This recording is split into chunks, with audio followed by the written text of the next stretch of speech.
How to add float animation in Wix Studio.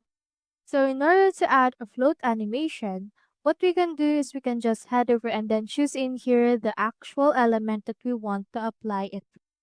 I have in here this text, and then after that, just head over and click on this open inspector icon, and it should be able to open this right here.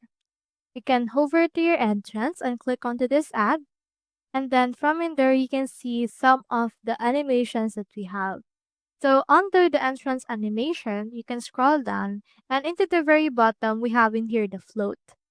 So click onto this float right here in order to add it or put it into this element. And then you can see what it will look like.